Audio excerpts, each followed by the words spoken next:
Krishna.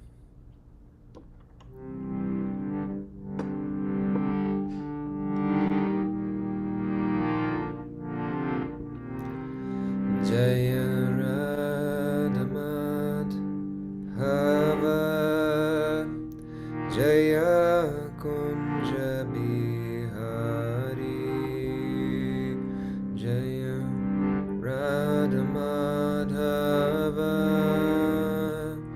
Jaya Kunja Bihari Jaya Gopi Jannavalabha Jaya Girivardhari Jaya Gopi Jannavalabha Jaya Girivardhari Jaya Jashodanandana Jaya Braja Jannaranjana Jaya Jashodanandana Jaya Braja Jannaranjana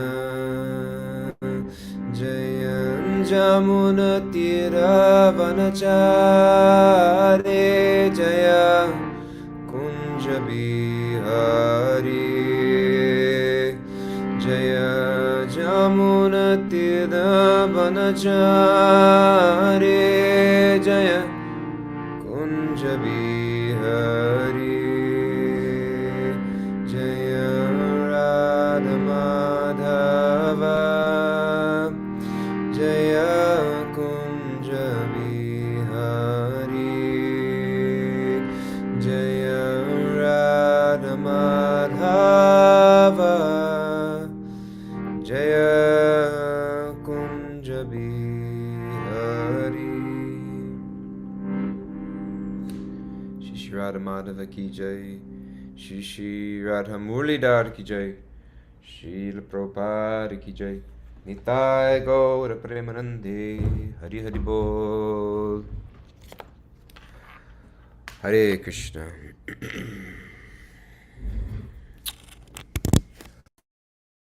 Om Namo Bhagavate Vasudevaya Om Namo Bhagavate Vasudevaya Om Namo Bhagavate Vasudevaya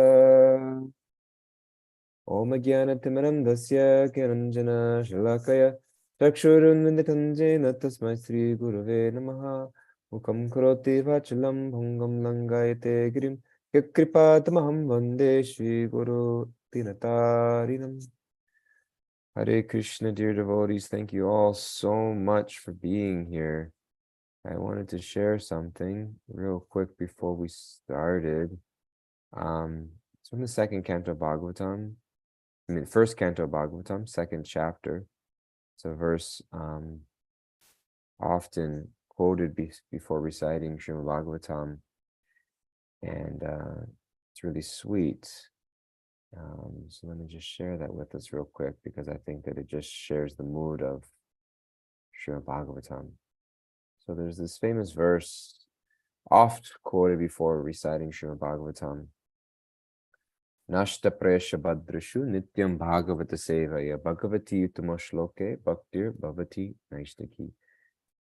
Nityam bhagavata sevaya. So bhagavata seva, to the person Bhagavatam and to the book Bhagavatam, nityam. By regular attendance in classes in the Bhagavatam and by rendering service to the pure devotee, nityam bhagavata sevaya. So what we do every day. All that is troublesome to the heart is almost completely destroyed, and loving service unto the personality of Godhead, whose praise with transcendental songs is established as an irrevocable fact. So this is Srimad Bhagavatam, first canto, second chapter, verse 18. And there's a couple verses that succeed that verse that I wanted to also share. Text 19, as soon as irrevocable loving service is established in the heart, so when we regularly attend classes on Srimad Bhagavatam, when we regularly invite Krishna into our life, and so much of the lifestyle that Srila Prabhupada has given us, so much of the lifestyle of the Bhagavatam that we're encouraged to imbibe is simply to create this Nityam Bhagavata Sevaya. Reading Srimad Bhagavatam is not just inviting Krishna's oral instruction into our ears and into our heart. It's also service to Srila Prabhupada. It's service to a pure devotee who had given their entire life for us. We wouldn't be here in our devotional service if it wasn't for the tireless efforts of Srila Prabhupada. I just had the opportunity to be in Vrindavan just the other week, where Srila Prabhupada's samadhi is, the shrine of his burial, and also the Krishna Balaram temple that Srila Prabhupada established personally in Vrindavan. And I was standing there in front of the Murti of Srila Prabhupada, and I was just, Vrindavan is so crowded these days, and so many pilgrims coming. And specifically, there's so many people coming to visit the Krishna Balaram temple. And I was just appreciating Srila Prabhupada. There was once Srila Prabhupada went to take a nap, and he joked as he was laying down, "Now I'm going to waste time." There's a quality to pure devotee to never waste a moment. Srila Prabhupada was so conscious about his time, and Srila Prabhupada, even at such an elderly age and frailty of body, just continued to recognize the reality that he had limited time, and that what he did would be immortalized in history, and have the effects, the ripple effects of still benefiting us today. Was sacrificing so much personal comfort, simply because he knew that life was just a blip in time. Life was just simply a blip in time. And what is the use of spending so much of my endeavor seeking personal material comforts when I have the opportunity to render service that has eternal ramifications on the lives of myself and everyone that I potentially can come in contact to? So when we read Srimad Bhagavatam, we're reciprocating with Srila Prabhupada's service to us, and we're offering that service. So we're doing both. We're serving the Bhagavatam itself, and we're also serving the pure devotee, Srila Prabhupada, who translated and commented on this Bhagavatam for us. So when we do our service, when we're listening to Srimad Bhagavatam, when we're taking darshan of the deities, when we're associating intentionally with devotees, we're simply shining that light into our heart so that all that is troublesome in the heart can be destroyed. And as soon as that irrevocable loving service is established in the heart, which again is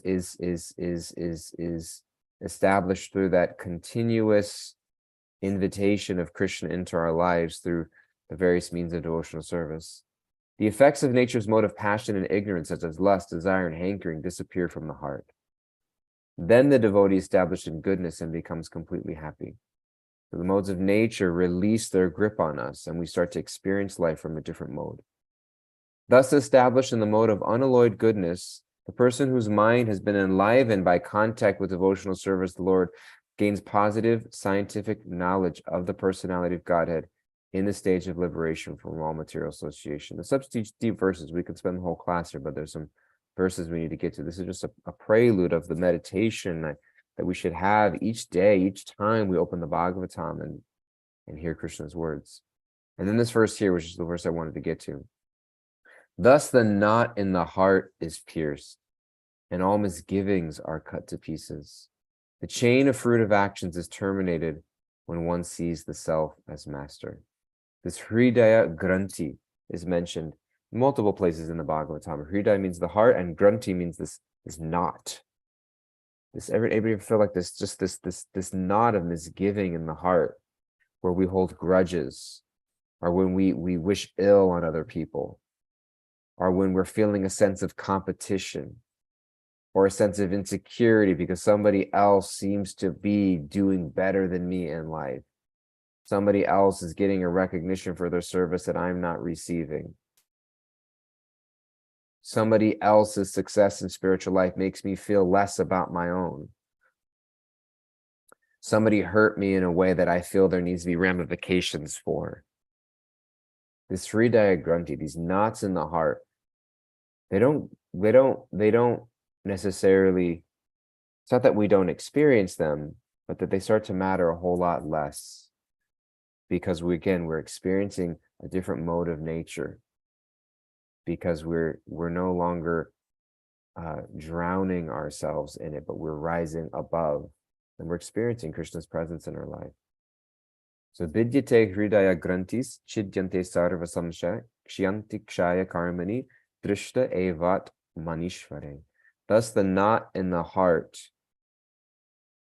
is pierced, and all misgivings are cut to pieces. The chain of fruitive actions is terminated when one sees the self as master. So this process of coming together regularly, it's a beautiful, beautiful service. And all 34 of us that are here this morning, it's so beautiful. And all of those who are listening to recordings all over the world, and all who come to every other class, and whether it's in your personal readings every day outside of this class, or your japa, however strong or feeble your japa practice may be, or just coming to take darshan, or your service. Some of you are doing pujari service right now. Some of you are listening to recording and doing service some other place. Some of you are doing a service that may not necessarily even feel like direct service to Krishna consciousness. You're taking care of your family. You're being responsible in your occupations. You're taking care of your health, which is the temple through which we're able to offer a vehicle of service to Krishna. Various direct and indirect ways of offering service. What we're trying to get to this place is where the knot in our hearts can get pierced, and we can create a community. That is the vision of the Bhakti Center, to create a nourished, inspired, and engaged community of devotees that people just love to be around. And then we create easy ways for people to connect and associate with that community. But it starts with you, and it starts with me, and it starts with us, in the way that we relate to each other. And those relationships become powerful when they're centered around the process of hearing and chanting. Hearing and chanting in our own personal life, so that when I come to associate with other people, all those misgivings get eradicated. And we're able to connect on a much higher level. So this is a very, very serious, beautiful thing that we're doing every morning. It's not just to try to get some spiritual tip in my life. How can I get some tip to be happier, to be more, some cool piece of knowledge from the Bhagavatam? That's there for sure, and it's helpful, and there are lots of spiritual tips. But it's also a process of releasing misgivings in the heart, so that I can approach each relationship in my life with overwhelming love and compassion and gratitude and sincerity and mood of service, so that we can participate in creating a beautiful, nourished, inspired, engaged community that people all over New York City and all over the world love to be around. And we participate in Srila Prabhupada's sacrifice of love towards all of us.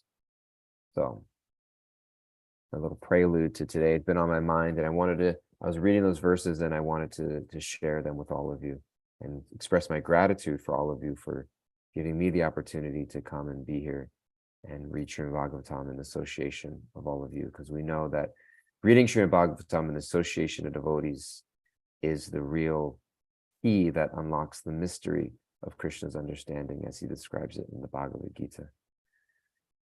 So we are reading the 10th canto, the Summum Bonum, the shining face of Krishna. And we're in the 23rd chapter.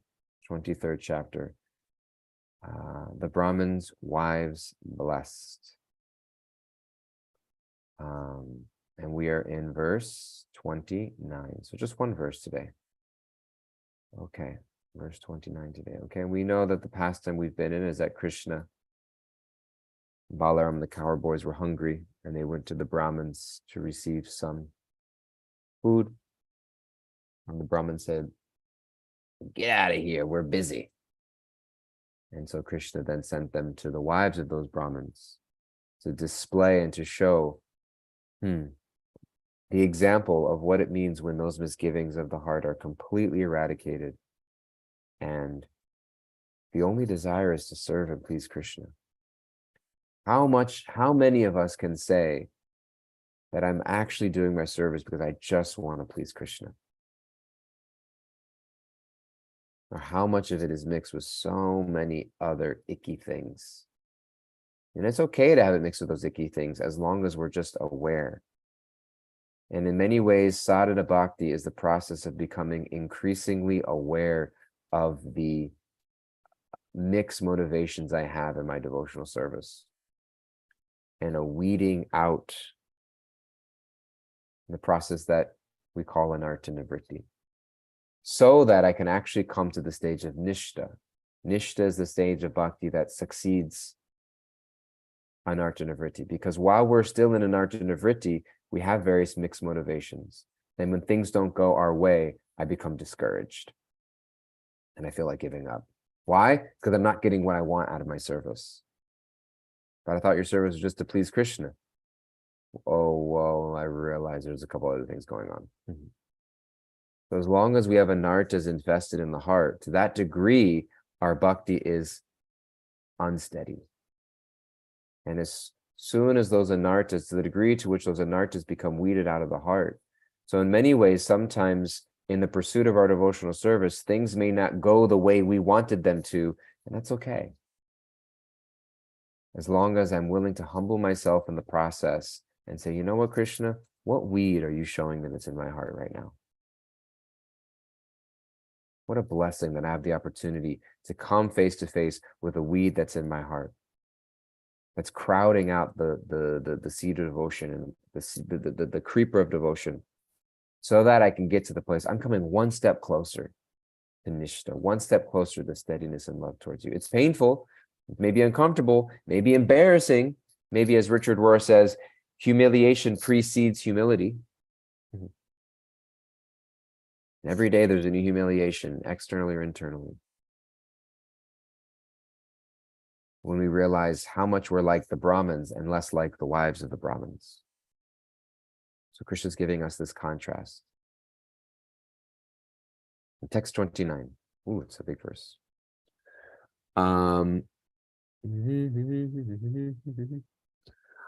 Maivam viborati bhavan gatitum nirsham samsham Shripatnya uvacha. Oh, sorry. Shripatna uchuhu. Maivam viborati bhavan gatitum nirsamsham Satyam kurushva nigamam tava padamulam Praptavayam tulasidama padava shrishtam Keshar nivodum atilangya samasta bandun. Translation. There's a good purport here. The wives of the Brahmins replied, O Almighty One, please do not speak such cruel words. Rather, you should fulfill your promise that you always reciprocate with your devotees in kind.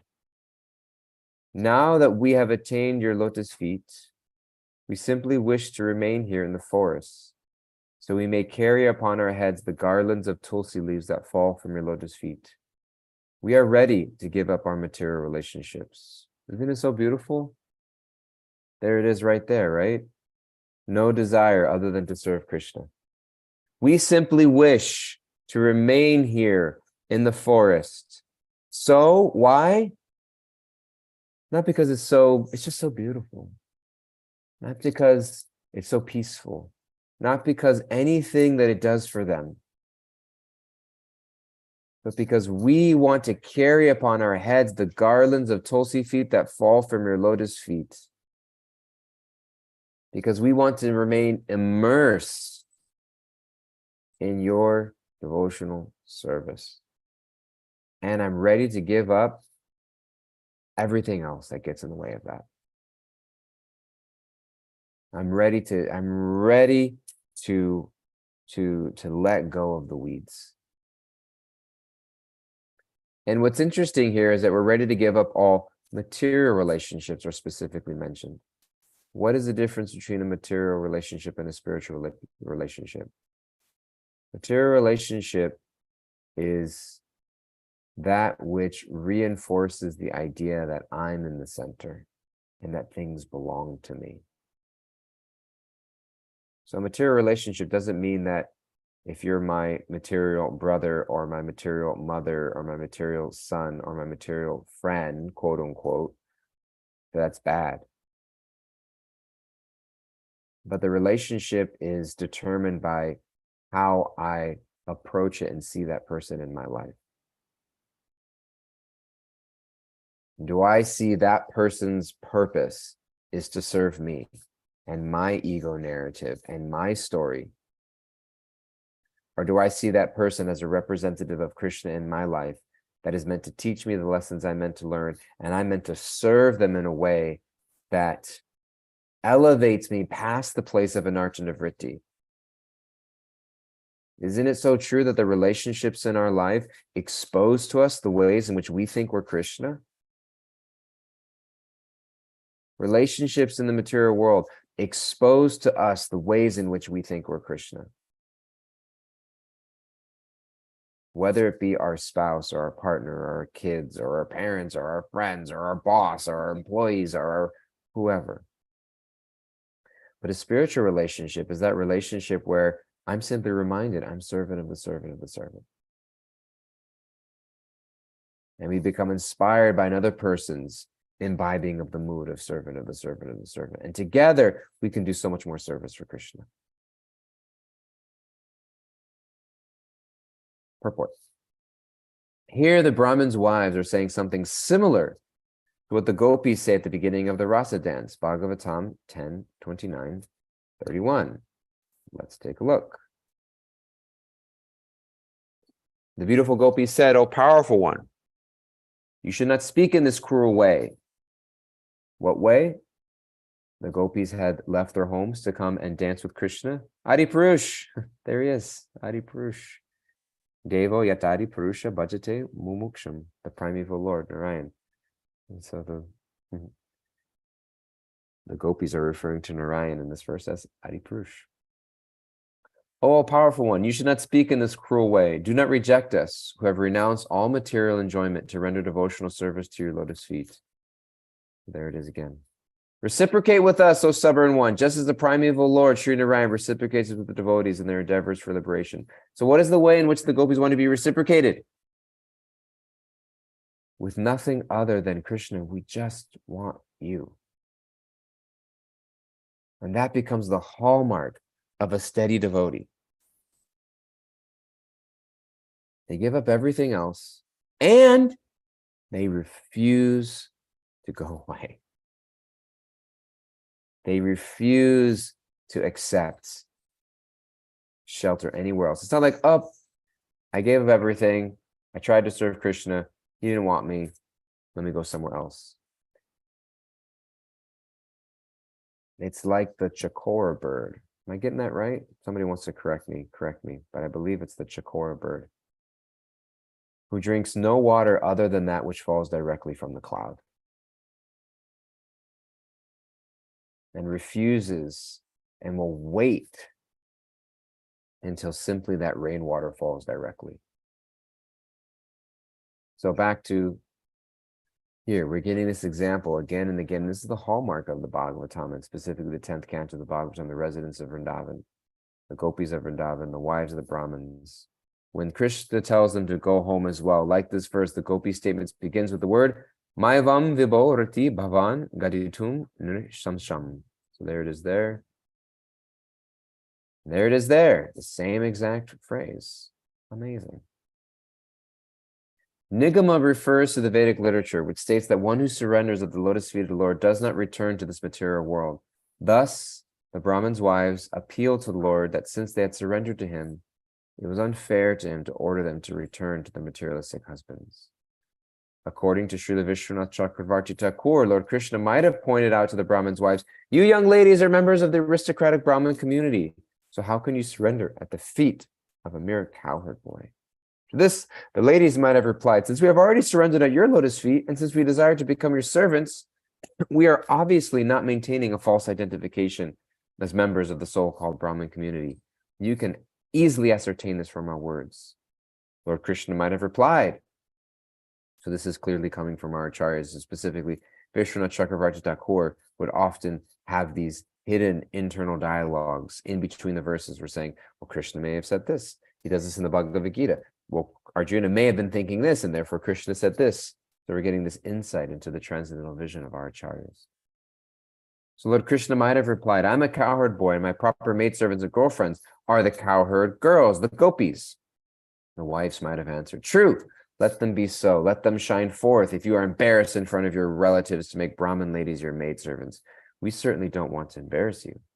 We will not go to your village, but will rather remain in Vrindavan like presiding deities in the forest. We simply desire to perfect our lives by even a slight trace of connection with you. And isn't it so beautiful? Isn't it so beautiful that here these Brahmin ladies, the wives of these Brahmins, are mentioning that we simply just want the slightest trace of your service. And it's instructive for us that sometimes we want to be engaged in service, but it's got to be a very particular kind of service, worthy of somebody as qualified as myself. Don't you know what skills I have? Don't you know the gifts Krishna has invested within me? The ways in which I'm capable of being empowered? Don't you know what I'm able to do?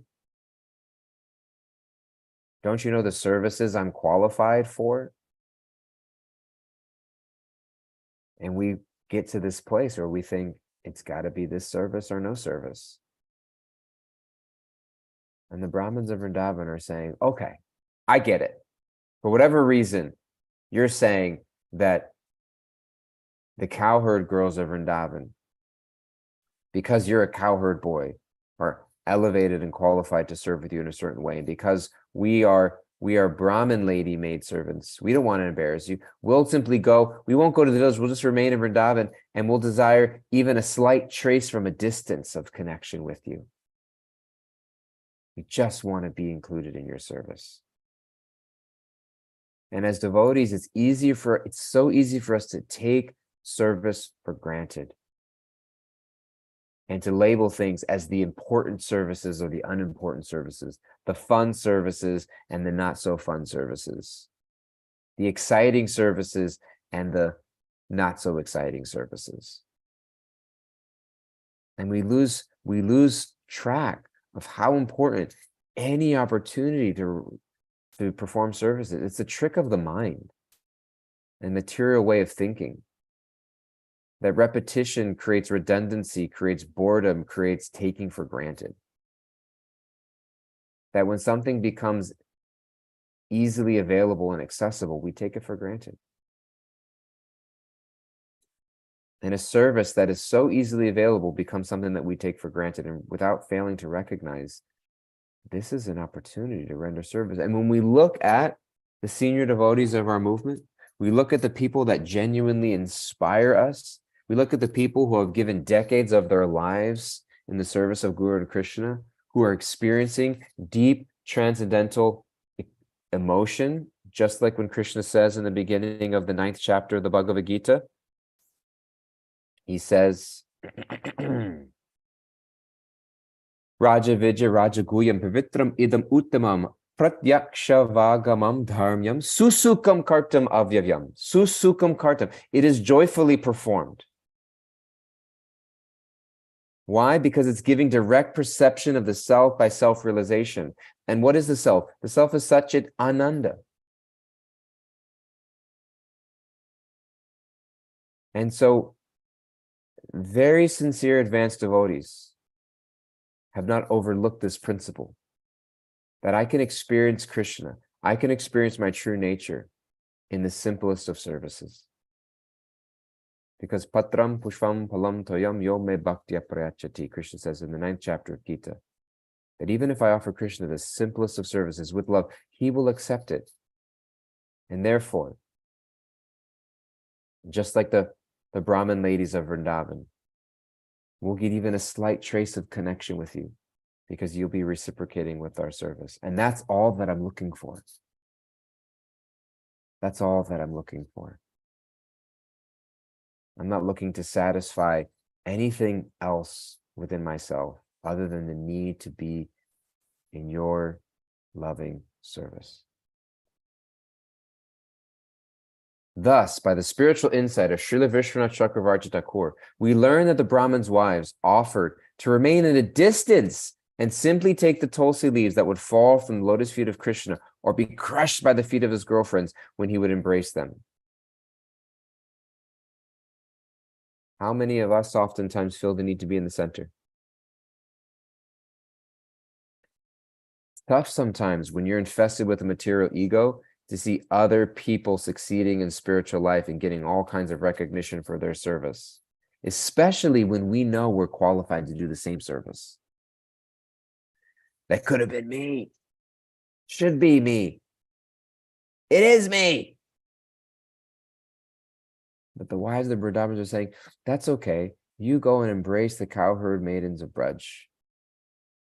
And the lotus feet, the tulsi leaves that fall from your feet and is crushed by those maidservants of Vrindavan, when you're embracing them, will relish in that dust. Because again, when we're infested with anartas, envy, greed, pride, jealousy, anger, insecurity, illusion, then we can't appreciate the service of another. And we can't appreciate the glorification of another's service.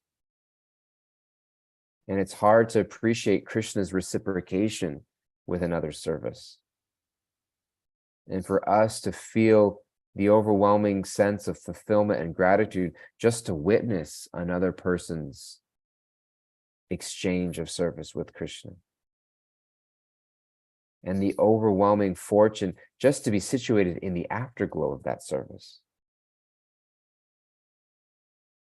And so it's very instructive for us that when we can get to a place of appreciating other devotee services, we can get to the place of appreciating the way Krishna reciprocates with other people's service, and we can learn to appreciate the tremendous fortune we have just to be in the whirl of that lotus flower.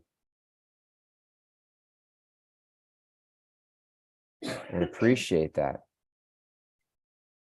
We find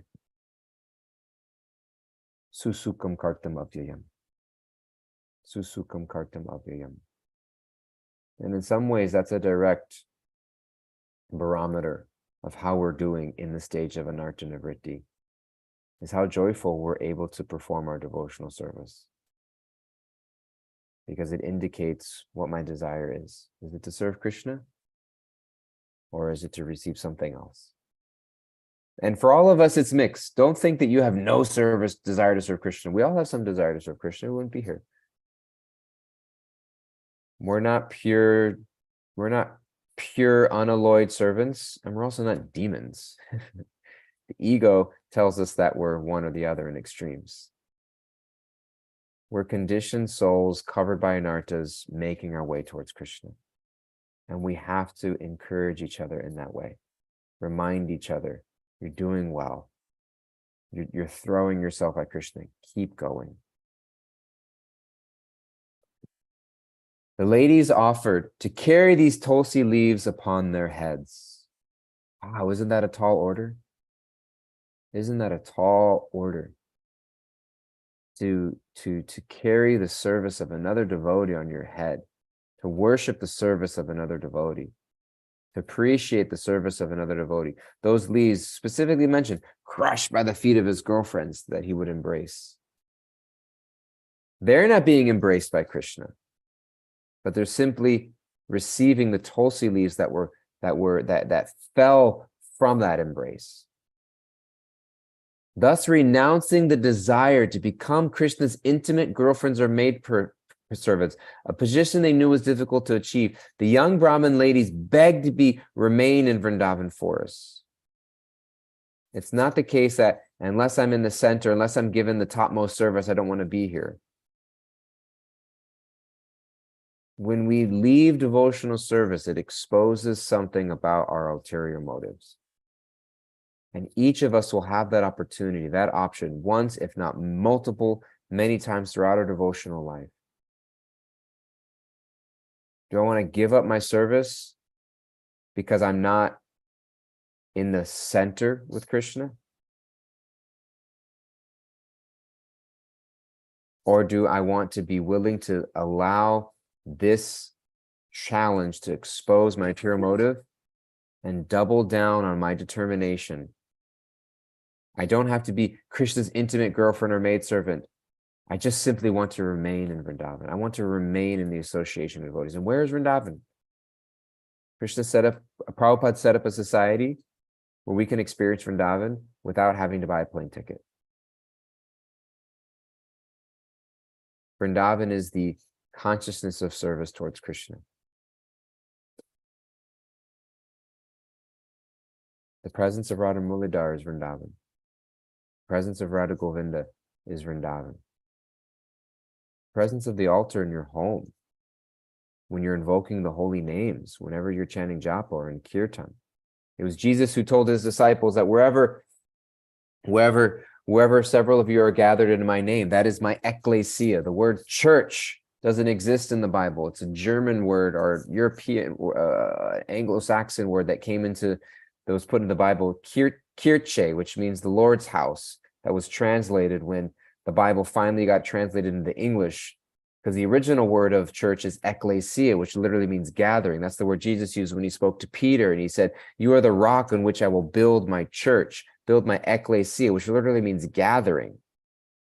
But when the papacy realized that if the common people recognize that a church isn't a physical building and they don't need to gather in a building in order to experience the presence of God, we'll lose our power. And so they changed the word ecclesia to kirche, which means church, which is translated as the Lord's house, which is a physical structure to maintain some sense of order and power. But Jesus didn't refer to a building. He referred to a gathering when he said that when two or more are gathered in my name, I am present. And so Vrindavan is not just a place in India. Vrindavan is a consciousness of service that we can imbibe anywhere. And so Vrindavan. And what is Vrindavan? I want to remain in that mood of service like the wives of the Brahmins. If the Lord had then asked, then what will your family members say? They would have replied, we have already transcended our so-called relatives because we are seeing you, the Supreme Lord, face to face. Translation once again, the wives of the Brahmins replied, O Almighty One, please do not speak such cruel words. Rather, you should fulfill your promise that you always reciprocate with your devotees in kind. Now that we have attained your lotus feet, we simply wish to remain here in the forest so we may carry upon our heads the garlands of tulsi leaves that fall from your lotus feet. We are ready to give up all material relationships. Hari Om Tat Sat. Thanks a lot. I would like to open up with any questions. Beautiful, beautiful notes from Ananda Manjari. Thank you so much. Would anybody like to share a question, a thought, a realization, a reflection? Hare Krishna.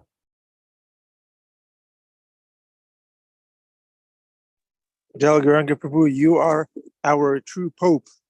The church is not a building. It's the assembly of the devotees where they serve together, where they push each other in the forefront of the service, trying to stay in the back. Because Krishna knows what's going on, right, Dayal Gauranga? Krishna knows. Our validation comes from Krishna, who is in the heart, not necessarily from external situation. Ananda Manjari has her hand up. Yes, Ananda Manjari. Hare Krishna. I just want to say something small to one of your points. Yesterday I was hearing a lecture by Radharav Maharaj, which was from like 1989.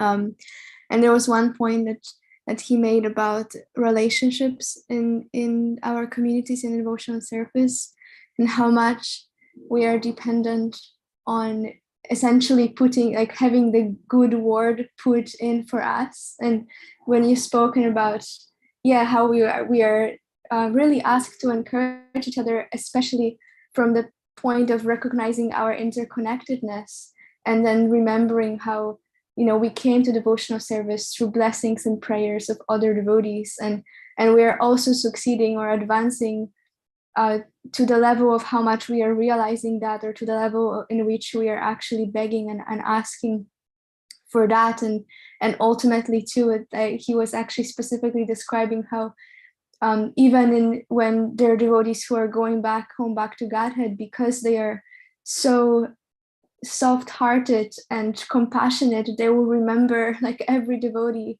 that they served with, or that was part of their life, and they will even tell Krishna, like, Krishna, you know, this person is still down, like, can we actually help him or help her or help them and bring them back home? And so it's also this sense of really realizing that that we are in this together, and we are also dependent on those who are so much more advanced, and that's our fortune to be able to hold on to their lotus feet and serve them too. So that's just something small I wanted to add to that point. Thank you. Thank you so much, Ananda Manjur. It's such a beautiful, beautiful reflection, and thank you for all the notes that you take, and thank you as well. I think yeah, one of the things we see here in these beautiful, intimate, deep prayers of the residents of Vrindavan is that their reciprocation is coming from Krishna directly. And so that is where they're able to receive their encouragement. And as devotees, we may not be there, but that is ultimately where we want to be able to get towards. That we may not get reciprocation from external places. And as long as we're seeking that external validation from other places, then we enter into a state of competition for devotees, where it's hard to appreciate another person's service.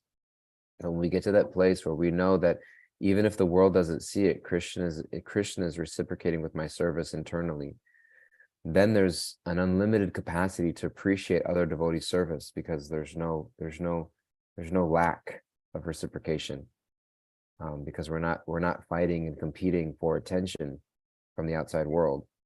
We're simply all, and just like, you know, His Grace Garuda was here on Sunday, and he was speaking about the Rasa Leela, which was referenced here by Srila Prabhupada. I mean, by Prabhupada's disciples in the purport. They were, you know, when in those chapters of the Bhagavatam where the gopis came to see Krishna, that every gopi thought Krishna was dancing exclusively with them. And so at the highest levels of devotional service, there is a feeling of direct reciprocation with Krishna. So we want to get there eventually. And Hare Krishna. Anything else? I wanted to reflect. Please. Dayal Gauranga Prabhu was sharing how we're all mixed in our motivation. And I was thinking, I once was in a situation that I felt it was an injustice. And my blood was boiling. This is an injustice. I have to do something about it. And I called my friend Ganesham, he's friend of everyone. Ganesham Prabhu is such a Vaishnava. I called him up and I said, Ganesham, this is what's happening. And I feel that I need to speak up. I need to stand up to this injustice. But what should I do? It's about devotional service. There's devotees involved in this situation. How do I go about this? And he said, Prabhu, say what you feel you need to say it, but do it without false ego. Don't bring your ego into that. And that was such a relief. It really stuck with me.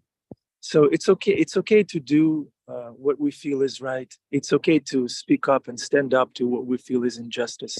But it's so much more fun. It's so much lighter. It's so much more joyful to do it without false ego. Why would you want to bring that stuff into your devotional service, right? It's just so simple. It's on the surface of things. But it just occurs to me every day. No ego, Nanda Bihari. Do your service. Don't bring your ego. You don't need that stuff. You don't need that blob of false ego. It's so much easier without it, right? A beautiful, beautiful reflection. 100%. Thank you so much for that, Nanda Biharji. And thank you, Ganesham. Beautiful. Thank you all so much. Extraordinarily grateful for all of you. Srimad Bhagavatam ki jai. Srila Prabhupada ki jai. I don't know. Do we have a darshan cam or no darshan cam? Adi's in the car. We'll get darshan of Adi. Hare Krishna. Darshan of devotees. Yeah. Okay. No darshan cam, but that will just have to increase our hankering. You have to get on the darshan WhatsApp group to get darshan later on today. Yeah. Thank you all so much. Hare Krishna. Hare Krishna. Okay. Excuse me. Thank you for keeping your cameras on.